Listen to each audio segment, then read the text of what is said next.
Hi, my name is Ashley Steelbot, and I will be talking about the Native American smallpox epidemic. In the 1780s, European colonists settled in and began trading posts with the Native Americans. A man named David Thompson described his travels throughout the epidemic, claiming that nearly 90% of the Native Americans had perished from smallpox. He had claimed that men were more likely to pass away from the disease than women or children. One man even compared the effects of the Black Death seen in Europe.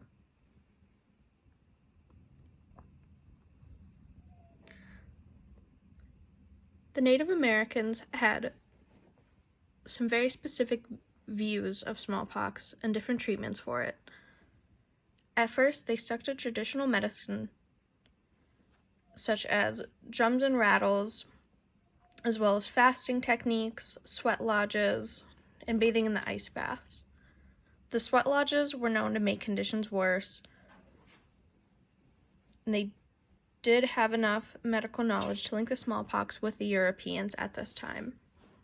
Attempts were made from Cherokees to quarantine themselves, but the settlers continuously attacked the Cherokee villages and did not give them any space to quarantine themselves.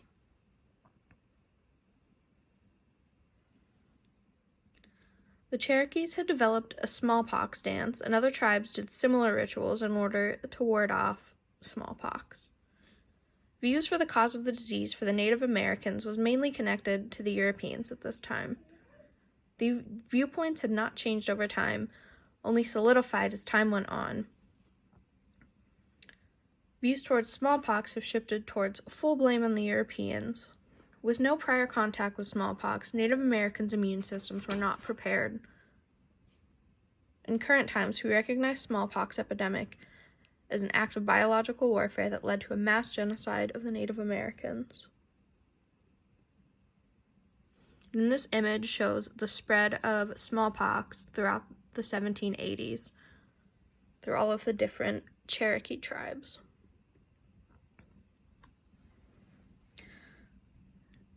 For the Europeans, they had two main belief systems on why the smallpox was spreading.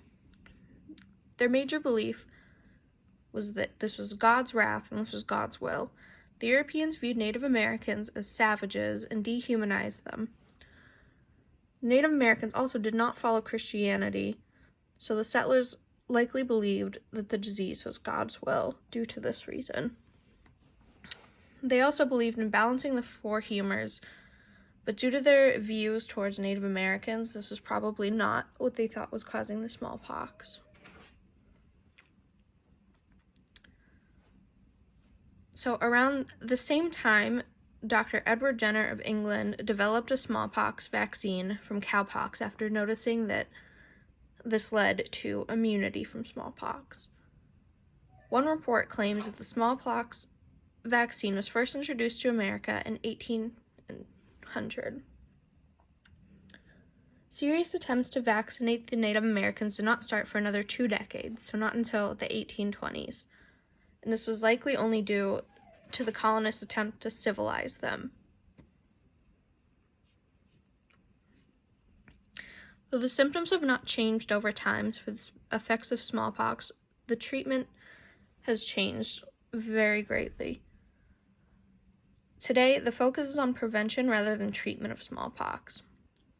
So after nearly 2 centuries, smallpox was considered eradicated through the use of vaccines. Even today, there's no true cure for smallpox, really only a vaccine.